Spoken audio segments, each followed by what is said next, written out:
Y'all are on the East Van Dan Shit Show.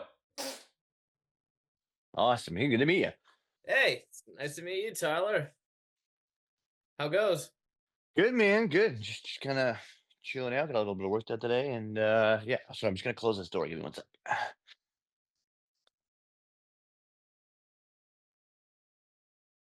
So what's good, man? Yeah, I got your contacts through Dusty Searcy and Chris Griffin.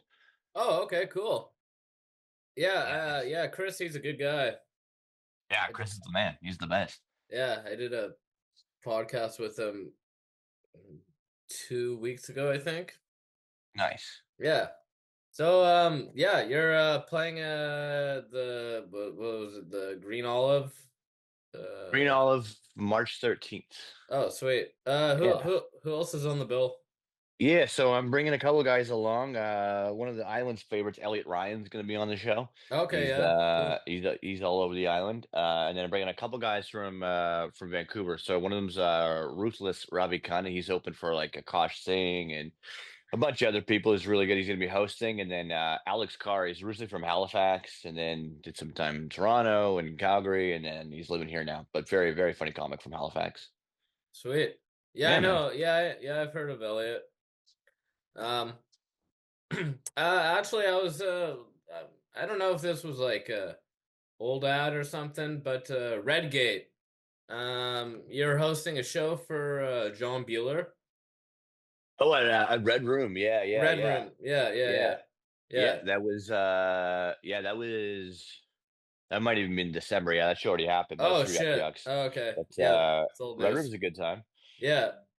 Yeah. Yeah, they're starting to do their Yuck Yucks is starting to do more shows there. Oh, sweet. Yeah, which is good.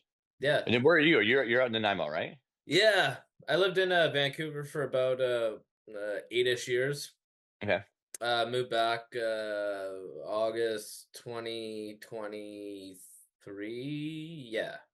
Okay. So do Yeah. you know like Peter Hudson and Oh yeah, I know Pete oh pretty yeah, well. yeah, yeah. Yeah, yeah, he's a good dude. Yeah. Yeah. So Mhm. tell us, man. Are you from Vancouver originally?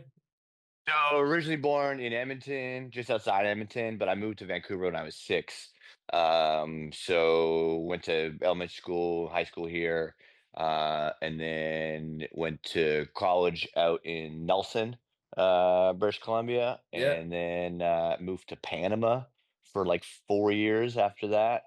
And then I've been back for yeah, about 10 years now. What were you doing out in Panama? Yeah, I know, Quite crazy, the right? So leap. a bit of a leap, yeah, yeah, a Yeah. bit of a so, I had been down there after I graduated high school. I went on, like, a trip, and I was trying to get down to Brazil, and I was like, I was 18 years old. I just had no idea how anything worked. Like, I didn't realize you couldn't like, you couldn't just get to Brazil, you had to take a like, you can't just, take a bus from Panama. Yeah. Because like, there's a whole thing called the Darien Gap that apparently is very dangerous. So I was like, "Oh, okay." So I ended up just spending quite a bit of time in Panama just trying to get my visas sorted for Brazil and flights and all this stuff. And then after college, I was kinda like, "Oh, well, seems like a pretty easy place to go work," to be honest with you. Like, they use American money. You can collect like a pension down there. It's pretty like westernized as far Yeah. as like it's pretty easy. So I just kind of freelanced my life. I played music for a really long time. That's what I went to school for. So I just did that, and then I worked at a resort that was like in the middle of nowhere for 4 years. It was yeah, it was gnarly. Lots of snakes and and spiders and sorts of craziness. But yeah, it was good. Nice. So you're a musician too. It's kind of how I started. Yeah. What do you play? So, I have played guitar since I was a little kid. My whole family plays something, and that was kind of the ultimatum growing up. Was like, by the time you were 8, you had to be in some kind of lessons. I was lucky because I got to pick, and my mom was like forced to play accordion and like, like it's stuff they didn't really want to do. So I got off lucky, so I got to play guitar. And then yeah, man, just kind of played my whole life. I played classical for 5 or 6 years when I started, and then when I got to high school, it was of course you're like playing in punk and rock bands and funk and all sorts of stuff, and then College I went to was a very like contemporary school, it's pretty like jazz based. And then yeah, play every day. I love it. Yeah, so let's back up. High school years, were you a wild child? Yeah, I was. So yeah, like full Nice, me too. disclosure, yeah. Yeah, like I wasn't sure. Are you like I'm in recovery. Oh, me too. Nice, nice. Yeah, Yeah, I think Chris might have mentioned something, but I was like, oh, I wasn't sure. So I didn't want to. You never know how people want to bring that up. But I'm an yeah, so open I've book. yeah, there you kind of have to be, I right? Yeah, it's hard to be a secretive dude in recovery. Not a lot of recovery happens. don't think it's anonymous anymore. I'm pretty sure everyone's aware of the 12 steps. Yeah, which I think is maybe even more of a positive thing to be like, it's not this social thing that we can't talk about Yeah, or gives other people anxiety about. So so yeah, so in high school, like I went to high school just kind of just outside of Vancouver in a real small town. Um and there's just nothing else to do. It's just like I skateboarded and you drank is and yeah, you know man, what I you mean? That's said like it. there was nowhere to like like the music store closed. We had a little movie theater that closed. Like there was a skate park and like about 15 places to buy alcohol. So it was like, yeah, this is kind of what you do. Yeah, It was a very like I always compare like, and it wasn't like a bad. I don't think it was necessarily a bad thing back then. I look at it just like kind of high school partying, but definitely set up of some patterns that weren't healthy later on in life. It's all fun and games when you're, when you're a teenager and in your 20s, but then when you get older, start doing other bad stuff. Because other things yeah, start coming along too, right? And then it's like, all right, then it's not so cute. yeah. I hear you, man. Um, Yeah, so oh yeah, how old are you? I'm 37. Okay, okay. Yeah, So we're sort of in the same category. yeah. Nice. We're how old are you? 31. Okay, yeah. Yeah, So you passed that 30 mark. That's good. yeah, yeah. So how'd you come into the world of comedy? So I had this is probably like yeah 6 years ago, 6.5 years ago. I kind of got into it. Like it's always something I wanted to do. I was always a huge fan of stand up. Would like I used to get in trouble at school a lot for just quoting like, people's specials. They probably, like you can't be doing Richard Pryor bits in grade three. That's just not, that's a bad look. Uh, but I did it anyway. And I could memorize all that, but not my times tables very well. Um, so I was always a huge fan of it. And I just never did it. I kind of leaned into music more. I was in a kind of a long-term relationship that ended. It ended really poorly because I was super fucked up and um, just wasn't there, wasn't a very conscious person at the time. So then we broke up and I was like, I guess there's, no time kind of like the present. And so I just started kind of going to open mics. I was running a bar at the time that hosted some comedy shows sometimes. Yeah. And so I knew a lot of the comics, and I used to go to comedy quite a bit. So I knew a lot of the comics, and then it was always like, you'd always be like, "Oh, I want to try that. I want to try that." And then finally, someone just goes, "Well, stop talking about it and go to an open mic." So I kind of started doing that. For that first year, I was still like pretty messed up. Okay, I So was just about to ask that. Did you get sober before? no, so I kind of had a year, and it's so funny. Like in your head, your time, your timeline is so messy because it's like if someone were to ask me, I'd be like, oh, I was really grinding that for like, even though I was fucked up, like I was grinding that first year quite a bit. Like I'd go every night and all this stuff, and then but if I talk to people that were actually around, they're like, no, you would take like months off and we wouldn't see you. And you know what I mean? Like I would just disappear on benders and then come back whenever, but thinking that you're really like in it. And then, I got clean. So I did like a rehab and a detox and all that fun jazz. Um, and and then really started, like, focus once I kinda, got, like, a couple real good months of sobriety, then I was, like, just grinding out every day. So, that's kinda how I feel about addiction where I'm like, I think there's I just like, I do have that whatever this addictive personality or whatever anyone wants to call it, but I feel like if I channel it into positive things, then it's like like some people are like, "Oh man, I can't imagine you like, being an addict." And then I'm like, "Look how many shows I do in a month." Like that's the replacement kind of thing, right? Yeah, well, yeah, it's kinda like, you know well, I guess it is. Well, of course it is proactive, but some would say that's well, now you're just a workaholic, so you just shift from one thing to another. Well, I there's a don't look at it like difference. that. Yeah. Well, I mean, I think there's a difference. If you are just shoving that stuff in and not dealing with your root issues, then yeah, then you are just blinding it with something else. But it's like if you do that and also go to therapy and meditate and, take care of your daily shit that you need to do to really, you know, it's always it's a symptom of it doesn't matter what program you take, everyone will agree that it's like there's a deeper cause of why you're doing this. Yeah, for sure. So, and it's about just dealing with that and figuring out what it is. It's usually, I don't know, like 90% of the time it's usually some childhood shit that you just didn't deal with and pushed down for a long time. And so yeah, it's about dealing with that.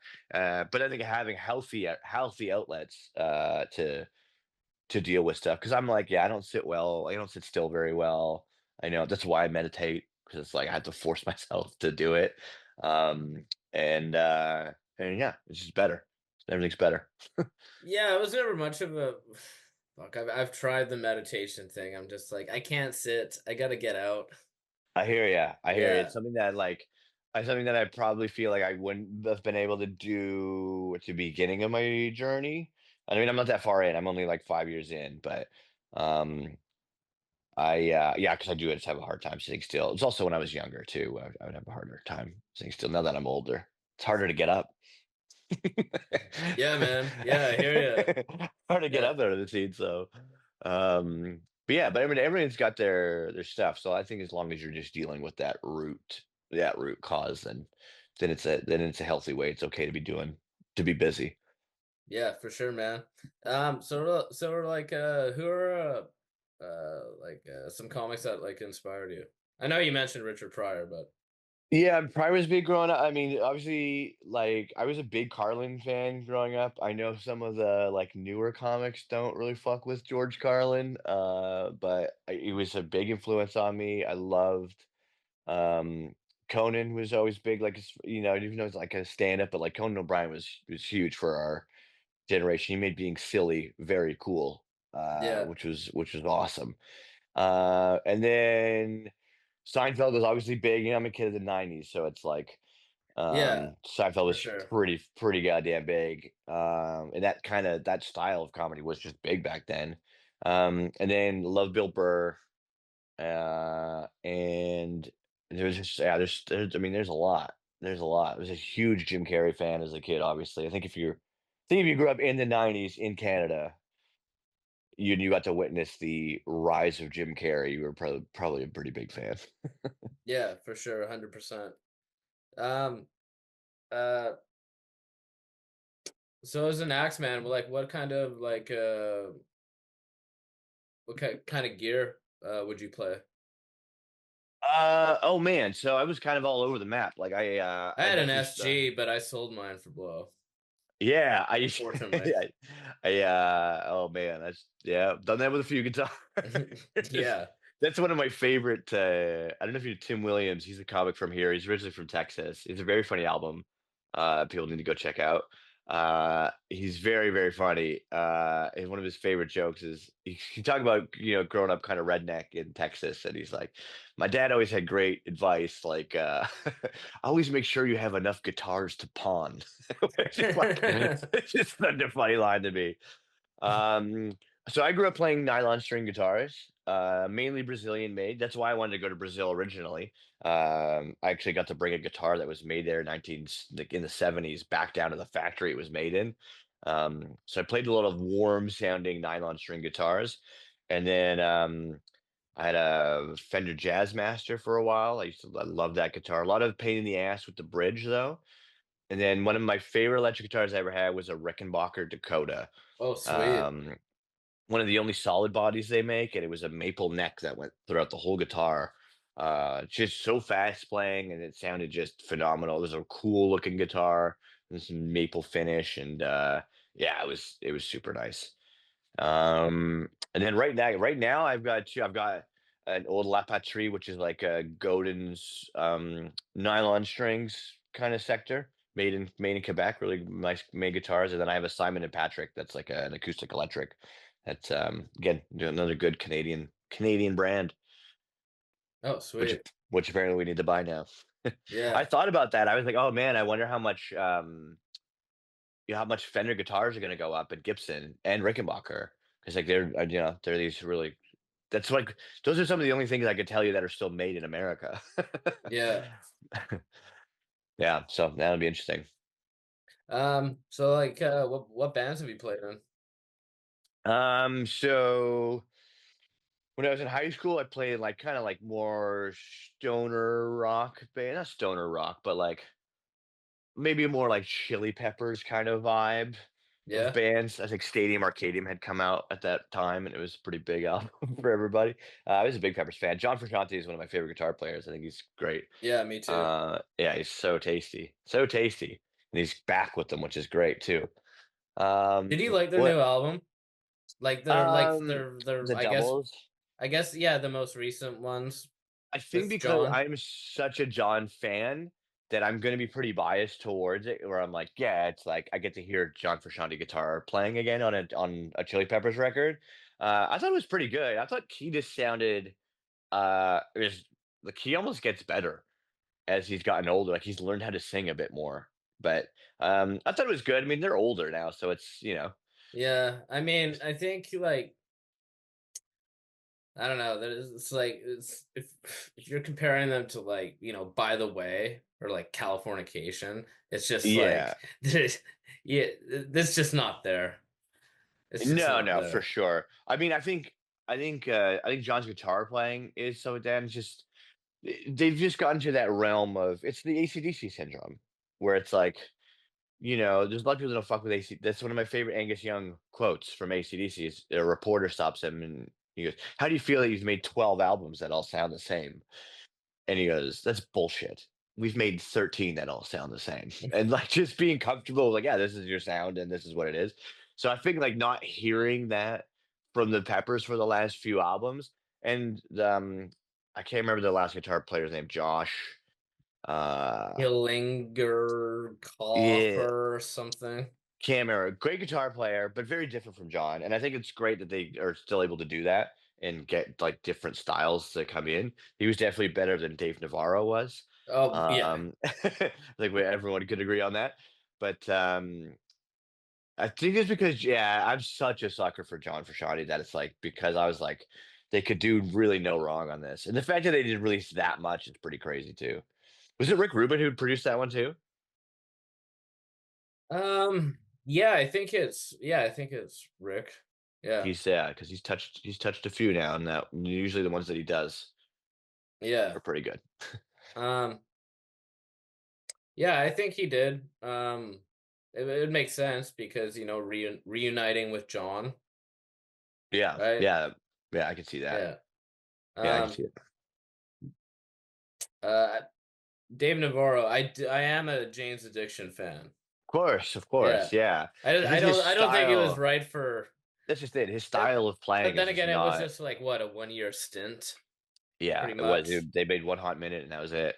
And Yeah. Aeroplane is the best song, you know, Yeah. on that, and it's the closest it gets to a Frusciante-esque kind of Yeah. chunky riffs.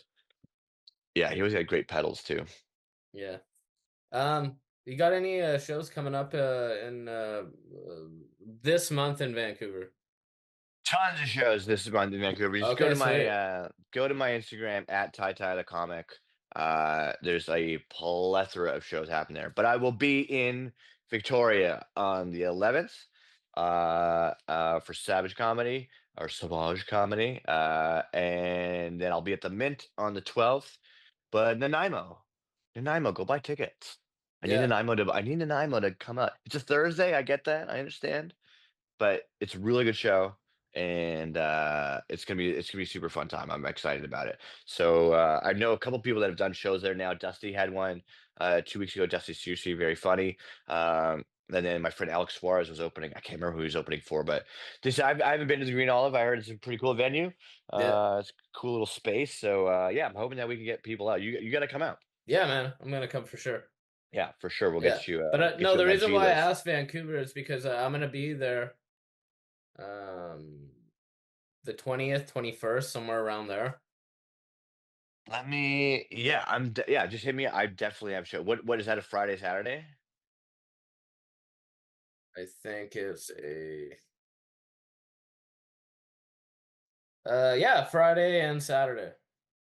Or no, Thursday and Friday. It's Yeah. Thursday and Friday. Well, let me just Yeah. do this. Let me just see. The 20th and 21st. Yeah.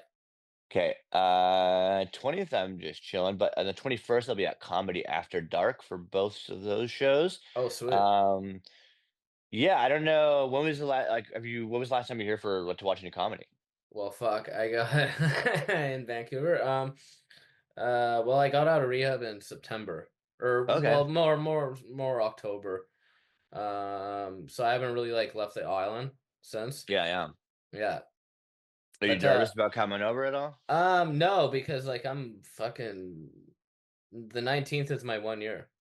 Hell yeah, dude. Yeah, That's awesome, man. yeah, Oh, that's um, super cool. Congrats, man. yeah. Thank you. Yeah, actually, Peter Hudson, he's hosting an open mic on that day, so I was gonna go with a Oh, buddy of nice. mine. Yeah. He's hosting out here. No, in Nanaimo. Yeah, yeah, to Queens, yeah? No, the Civ. Okay. Okay, cool. Yeah, yeah, yeah. I Yeah, was gonna reach out to Peter. Hopefully, I was hoping maybe he could pop by for a set or something on the 13th, so I gotta see if he's around. yeah. Um, cool. Uh, Yeah, Comedy so After Dark is like at Pender and yeah, Abbott, Pender. like, and Yeah, then like all those like, and then Underground's right around the corner, and yeah. then Little Mountain's right around the other corner. So it's pretty sweet right now. All the clubs I are haven't been like, to Little Mountain. it's nice. It's cool. It's Yeah. a good spot. They got two rooms. There's one upstairs room and one downstairs room, and they do a lot of cool shows there. Oh, sweet. Um, yeah, cool people that run it, and it's just cool that everything's within walking distance. Like, Yeah, super. It's as a comic, I'll be super selfish and say it's just really nice to be able to like bounce around, do yeah, multiple sets a night, and it's like you don't have to Uber anywhere or do anything. It's all right there. yeah. Yeah, Um, what area of Van do you live in? I'm way up on Fraser Street. I'm like Oh, Fraser okay, 41st. okay. I've lived in this house forever. I was homeless, and I managed to scrape up enough of the job I had to move into this downstairs unit with a crazy person. And then I got clean, like, in this house, and then I took over the upstairs, like, a while ago, and then I've been living here solo for since. Um, so my rent's still, like, kinda cheap. It's an older, kinda shittier home, but it's mine, I love it, and it's a good little, a good, like, safe space, you know? Yeah. Yeah. Um, yeah. Fuck. What was the last place I lived in Vancouver? Oh, it was on East Georgia. It was like right across the street from this fucking. I want to say the Black Lab. Yeah, yeah, Yeah, yeah. I want to say that, but I don't think that's it. I might be getting confused. But anyways, fucking rent was. I think I was paying 22 Oh, for a studio. Jesus, Yeah, dude. yeah, and that was 2023. Yeah. Yeah, so I Yeah, could. I've been here for so long, and then I knew the people that lived upstairs like, so when they were moving out, I just told the landlord, like, straight, I was like, "Listen, this is gonna be the seamless, most like, you don't have to find anybody, I'm the guy, but I also know what they pay for rent, so don't screw me too bad on this, like, obviously, it's gonna go up, but, like, don't, like, double it kinda thing." And just because it was so convenient for her just to keep, getting that money, I got in at, like, a pretty good rate, so like, I pay, like, 16 right now, and it's a Yeah, two-bedroom. that's good. It's I'm saying, yeah, I Fucking can't good. ever move. Yeah, I've been doing this whole bit right now where, like, my landlord is, like, she's, like, 108. Like, she's an old lady, and so as soon as she dies, her kids are gonna sell this place immediately. So it's like I have to Yeah. like keep her. I have to like keep her alive. Like I have to like get like creative ways to be like, I need this. I need, and she does not help out whatsoever. Like, there's no like I've had to pay for so much shit to get fixed in this house and all this stuff, but it's still cheaper than moving and living Yeah, somewhere it's else worth it in with the long run. exactly. So it's Yeah. like, yeah, I have to like make sure she's like taking her vitamins and shit. Yeah. Oh shit, there was something I wanted to ask you. Uh, are you also an actor?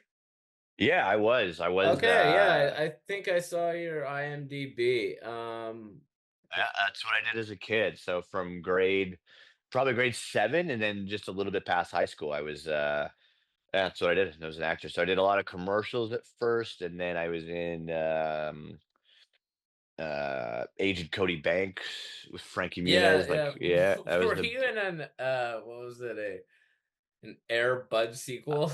I was a fifth one of the series, as a matter of fact. Wow. Yeah, as an Earbud 5. Was it direct to video? Of Of course, course. Keystone Productions. Yeah, my whole joke is like I'm like pretty sure my nan is the only one who has copies. There's probably like a warehouse somewhere in Edmonton, just full to the brims of Airbud 5 VHS copies and Blu-ray discs. Jesus. Yeah, I don't fuck. How do some things get greenlit? I just don't know. My whole theory is like, so it was about volleyball, and so it was called Spikes Back, like Airbud Spikes Back. And I'm like, that was it. That was the whole pitch. It was like a bunch of dudes and a brother company of Disney being like, Spikes Back, like this ship it. Here's $2 million. Go make this fucking shitty movie. If I they made an NC-17 rated sequel, I would probably watch it. 100%. That was It's literally just the fucking I would be in it. I'd be begging to be in it. I'll do it for free. yeah. Because I'm like, that was the worst part. Like, I was in grade 10 when I did that movie, and it's like, it's not like your friends see this movie, and it's like you're not in some like badass movie. It's like Yeah. it's a movie made for 6-year-olds. So it's like, man, you really bitched out in that movie. You're like, hey man, come on. You're gonna play volleyball with a dog here. Yeah, I'm It 16. I'm playing volleyball with a can't be dog. Yeah. too yeah, it can't be fucking that hardcore. Yeah. But maybe if you were fucking Just gang banging with this dog. I was just about to say something like maybe if you're like clubbing with this dog and like Harewood high-fiving Yeah, yeah, just club girls straight, with yeah, this dog. just snorting mad coke with this dog. Yeah, yeah, just doing tons of drugs. I used to try to do a bit about that where I was like, "Oh yeah, that dog's a wild. That's a wild dog right there." Like, Yeah. this dog was fucking, pretty bad on set, man. This dog didn't treat women too well. Like, Um, so, what was I gonna say? Um, do you have do you ever in the summer, do you play festivals? yeah, for comedy, one of the worst gigs I've ever done in my life was Rifflandia? no, I wish I was on Rifflandia. That place sounds awesome. I would love to get on that. It looks like super fun. No, I got offered to do this like it was like this EDM festival out in the fucking middle of nowhere. But it was like an Irish thing, like it was all just Irish people. So I get and it's like they're like, we want you guys to do comedy. And it was like organized through one of my Irish comic friends, Dara Turner, very funny comic, absolute mess of a person. Love the band, but Jesus Christ. So he's like, all right, like we're gonna do this show, like, it's they're paying not great, but they gave us an extra ticket that we could sell, so you end up kinda making money. We get to this festival, and this is like 2 years ago, so I'm like 3 years in recovery, and it's like I've been to my fair share of music festivals, and I also know what this is going to be. So I'm like, "Well, I'm bringing my fishing rod, and, like, I'm just gonna during the day, I'm just gonna go fucking fish somewhere else." Like, there's tons of rivers and stuff close by, but it was this Irish EDM festival, and it's like it wasn't like it's not like people are on mushrooms and fucking, like happier, like hugging it out drugs. It's like everyone's on coke. Yeah, of Or it's course. like it's just Irish people. So it's like just the cokiest energy at a fucking outdoor music festival. It's like, this get me the fuck out of here. That's like this is the worst. And then I'm like, all right, well, where are they gonna have to do They're all comedy? And high they're on like, MDMA. They're not here to not listen even to you laugh. MDMA. Not even MDMA. They're It's not here to just like it laugh. was all no. And then they're like, I'm like, where are we doing comedy? Like, not even on this main stage. It's like this stage off the beaten path. It wasn't didn't have a roof over it. So we're like, and like what time? They're like at noon. So we're doing comedy in like this is the middle of July. So it's like if people are passing out, like it's heat stroke city. Yeah, It's like, they're still and I'm sleeping, passed and out from the night before. we're each supposed to do a half an hour, and it's like you're just eating shit for a half an hour. There's just like people are so fucking mangled, and you're like, yeah, you're hot as hell. I'm like, this is brutal. Um, but it was one of those sometimes, and it was you're with your homies, so it's fun. Yeah. So it's like sometimes like the hell gigs are so fun because it's like if you have your homies there, you're like, well, this is so bad that it's hilarious.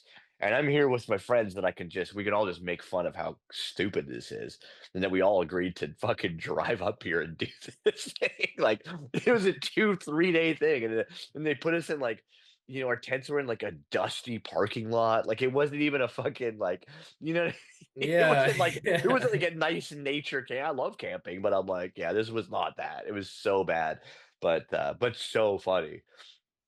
And Fuck. I think feel like you create good, funny, like bonding moments with people over hell gigs like that. So you had to play more than one 30-minute set? Yeah, well, like I think they booked half of us to do one day and half of us to do the other, but Oh, like great. you had to be there kind of thing. Oh, fuck. So it's an interesting one. Yeah. Um, awesome, man. Well, I think we covered a lot. So Green Olive, Nanaimo, Green my Olive, hometown. March, I'll yeah, be March there. 13th. Get your Oh, people out, man. Tell your people if you want it. Seriously, if you tell your people, I'll message you after this. But like, tell your people, and then yeah, I'll throw this uh, up on Facebook. hell yeah, dude. And then we'll get you guys some guest list shit too. So, Cool. um, yeah, man. If there's anybody out in the recovery world that needs a good laugh, come on out. I cover a lot of that stuff. So, actually I do a lot of those gigs as well. So a lot of NA and CA and AA and all that stuff. So I'm trying to do more travel with those guys as well because they're always super fun gigs because you can say whatever the hell you want because everyone in there has seen some shit. Yeah, fucking A. Um, so what date is the show at the Green Olive? Green Olive, March 13th at Okay. 8 p.m. Go to my socials at Ty Ty the comic to get tickets or on jumpcomedy.com. Fucking A. Yeah, Awesome, man, man. dude. Thank you so much. Yeah, I appreciate it, man. You're the best. Yeah, man. It was awesome fucking bullshitting with you. And Hell yeah, dude. yeah, man. We'll see you on the 13th. Yeah, yeah. Message me after this. We'll get you sorted. Okay, man. Awesome. Okay. All right, brother. Peace. Adios.